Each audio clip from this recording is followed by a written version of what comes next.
दिवशी आजच्या तिथीला आईसाहेबांनी आपला देह ठेवला आणि एका कुटुंबातलं आईचं जाणं काय असतं, ज्याची माय नाही ना त्याला विचारा आई गेल्याच्या नंतरचं दुःख काय असतं.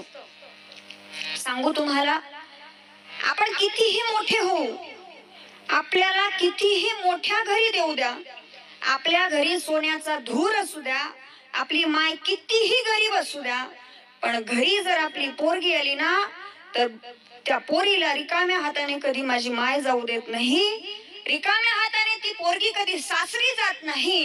भले माईच्या घरी काही नसू द्या, माईच्या घरी काही नसलं तरी सुद्धा माय त्या लेकीची पिशवी भरून त्या लेकीला सासरी वाट लावत असते.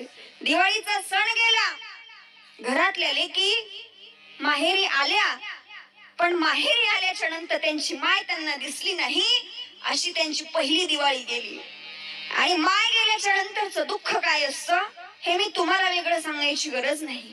आई काय करते, आई काय असते, आई रात्रंदिवस लेकराच्या हिता करता जागते ना, ती माय असते.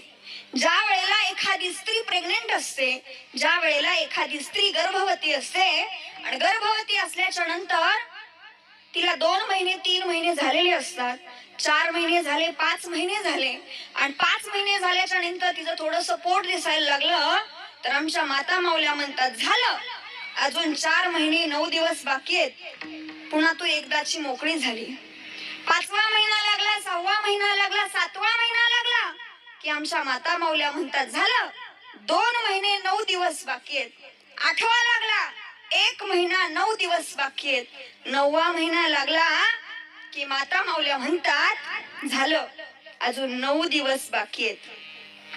पण 9 दिवस बाकी असताना त्या स्त्रीला माहित नसतं की तिचा बाळ येणार आहे, पण त्यावेळेला ती सुखरूप त्याच्यातून बाहेर पडणार आहे की नाही, कारण तो शब्दच असा आहे, बाळंतपण.